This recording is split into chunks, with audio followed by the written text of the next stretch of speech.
warahmatullahi wabarakatuh. Waalaikumsalam warahmatullahi wabarakatuh. Jumpa lagi dengan saya Agung Bodro, tentunya masih di Humas Persaudaraan Sentra.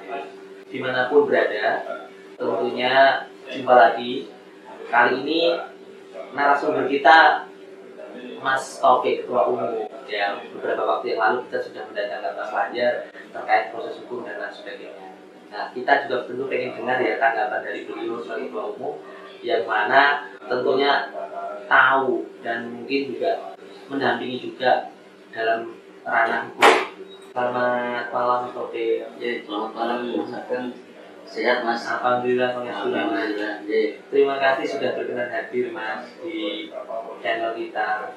Jadi kita mau tanya-tanya nih Mas. Beberapa waktu yang lalu kita sudah mendatangkan Mas Fajar terkait proses hukum Mas. Banyak sekali isu yang beredar dan kemarin sangat dipertegas. Ya, salah satunya pertanyaan saya nanti akan ada kaitannya dengan itu. Jadi supaya ini gamblang menjadi sebuah informasi terhadap guru-guru yang ada di lapangan. Jadi langsung saja Mas. Pertanyaan saya yang pertama adalah bagaimana tanggapan Mas Taufik selaku Ketua Umum dengan keluarnya surat keputusan dari Kepolisian Polda Jawa Timur ini Mas, tertulis di sini adalah B122/SP2 HP -5 I Reskrim 1.11/2021 di Reskrim. Yang lalu ini menetapkan saudara HW dari statusnya saksi menjadi tersangka. Tentunya ini juga menjadi sebuah kabar yang besar Mas, yang mana yang lalu sudah menjadi hoax dan sudah ditegaskan Mas Fajar bahwa itu benar. Tanggapan Mas Taufik ini seperti apa dengan keluarnya surat dari Polda? Ya, ini memang agak berat buat kami di organisasi karena bagaimanapun juga kita sangat mengharapkan sebetulnya peristiwa ini nggak perlu sampai di sini. Kita sudah berusaha keras untuk berikhtiar gitu ya, ngutus dulur-dulur untuk bisa bersilaturahmi, tapi ya mungkin karena suatu hal kita harus mendapat pelajaran semacam ini. Nah, yang pasti kita ingin pengelolaan organisasi ini baik sebagai organisasi massa maupun yayasan yang dikelola dipimpin oleh Mas Fajar ini bisa tertib sebagaimana yang diatur di dalam undang-undang, karena kita ini bagian dari warga negara Indonesia. Kita ikut berjuang untuk mendirikan memerdekakan bangsa Indonesia, makanya kita harus semua taat hukum baik di dalam mengelola organisasi maupun mengelola yayasan. Nah, mudah-mudahan apa yang terjadi ini menjadi pelajaran buat kita semua. Jadi pada dasarnya juga Mas Taufik itu juga sebetulnya menyayangkan ya Mas ya? Sangat menyayangkan. Ini berat juga secara keseduluran. Bagaimanapun juga ya beliau yang menjadi tersangka ini kan yang kami ketahui orang baik, apalagi punya jabatan strategis. Beliau bagian dari kader yang harus kita persiapkan. Ya, tapi bagaimanapun ini menjadi pelajaran untuk kita semua.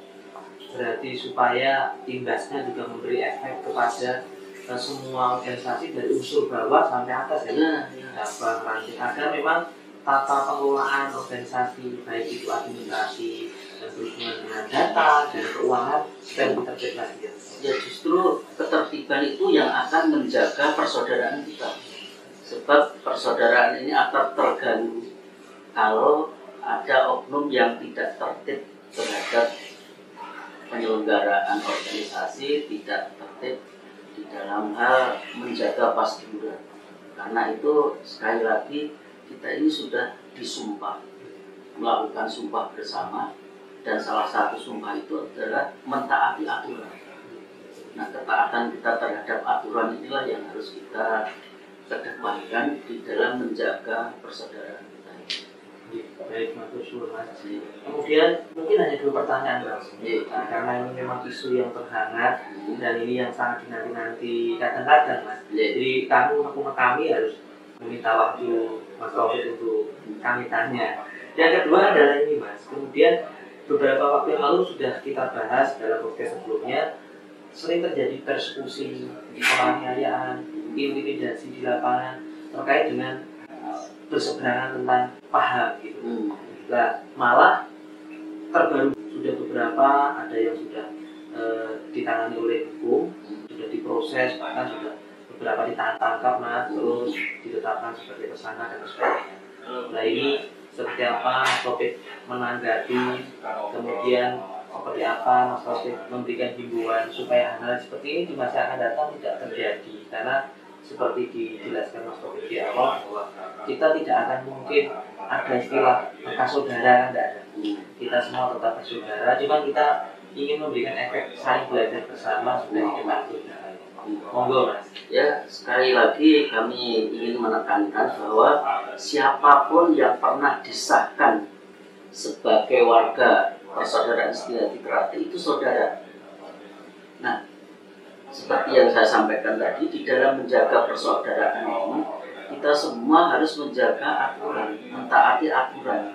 Jangan sampai ada pelanggaran-pelanggaran, termasuk persekusi, termasuk intimidasi, apalagi menebar berita-berita fitnah, nah sampai melakukan tindakan fisik yang melanggar hukum. Nah, karena itu adanya sedulur kita yang tertangkap karena melanggar tindakan, ya kita ini sangat mengharapkan ini menjadi pelajaran buat kita semua. Yang pasti kita berharap pasduran kita ini harus kita jaga dengan cara yang baik, bagaimana ikhtiar-ikhtiar untuk saling menjaga pasduran, saling mengingatkan seperti yang ditegaskan di ADART ini. Kita harus berpegang pada prinsip saling sayang menyayangi, hormat menghormati, dan saling bertanggung jawab. Ini yang harus kita pertahankan untuk menjaga persaudaraan kita. Jadi sekali lagi, peristiwa hukum yang terjadi, baik yang tertangkap karena tindakan, ini harus menjadi pelajaran buat kita semua. Jangan sampai sedulur-sedulur kita yang sudah pernah disahkan dan mengucapkan atau mengikrarkan sumpah bersama, menjaga sumpahnya dengan sebaik-baiknya. Nah, tadi sudah ditegaskan ulang sama Kang Mas Taufik. Tentunya ini harus benar-benar dari hati menjadi pegangan kita ya, dulu ada di mana berada. Nah, terakhir ini Mas, pertanyaan terakhir adalah kan ada belakangan ini ada bencana Mas. Di belakang kita ada yang sudah banyak melakukan tindakan, banyak melakukan bakti sosial dan sebagainya.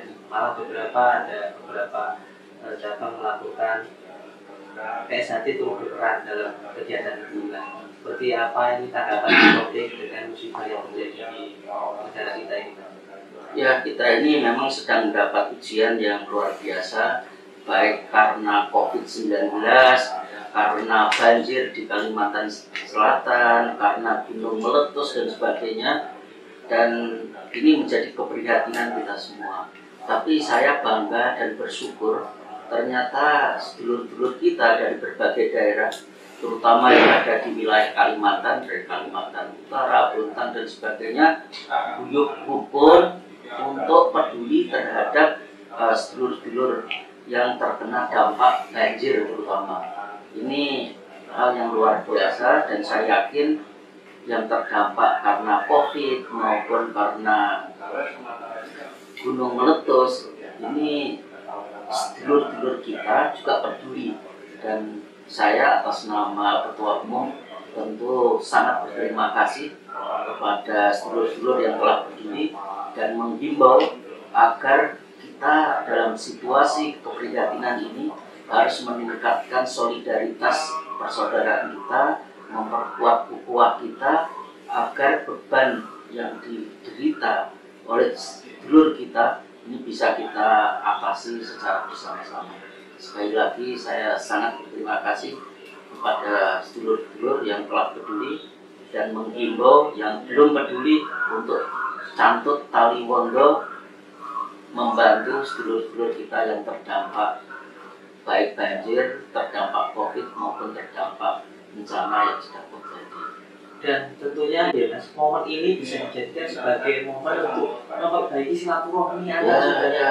Jadi dengan konflik-konflik yang ada kita lupakan, kita berbeda baik gitu ya. Sangat setuju. Jadi dengan keprihatinan ini, baik itu tadi yang terkait dengan masalah putusan dari Polda, ada sedulur yang ditangkap, ada bencana. Ini mari kita jadikan momen untuk membangun kembali rasa persaudaraan kita. Mari kita tingkatkan tali persaudaraan dengan prinsip tadi, saling sayang menyayangi, hormat menghormati, dan saling bertanggung jawab. Mudah-mudahan rasa persaudaraan ini dengan adanya peristiwa ini bisa kita perkuat kembali agar kita segera nyawiji, karena tahun ini juga kita akan menyelenggarakan parapatan luhur. Mudah-mudahan parapatan luhur ini bisa kita selenggarakan secara bersama-sama dengan penuh kesejukan, kedamaian, dengan asas persaudaraan, dengan prinsip seperti yang ditegaskan di adat. Siapa tahu ini malah bisa menjadi momen untuk kembali utuh ya Mas ya. Ya, itu yang kita harapkan, karena kita sudah selama hampir 5 tahun ini mendapat pelajaran sangat berharga. Marilah kita kembali nyawiji, bersatu dengan melepas ego kita. Mari kita membuka hati dan pikiran kita agar kita bisa betul-betul menjadi persaudaraan yang kokoh, agar PSHT tetap jaya selama-lamanya. Nah, baik Mas Taufik, terima kasih. Kami rasa cukup, mengingat tadi saya bisik-bisik Mas Taufik harus geser tempat.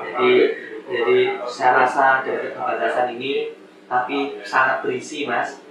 Berisi, matur sembah nuwun atas kehadirannya Mas. Tentunya harapan kita bersama ini menjadi PSHT yang kukuh di masa yang akan datang, lebih kokoh persaudaraannya ya Mas ya. Baik dulu, saya rasa itu podcast kita hari ini. Saya akhiri saja, masih bersama saya Agung Putra. Wassalamualaikum warahmatullahi wabarakatuh. Wah, PSHT Jaya. PSHT Jaya.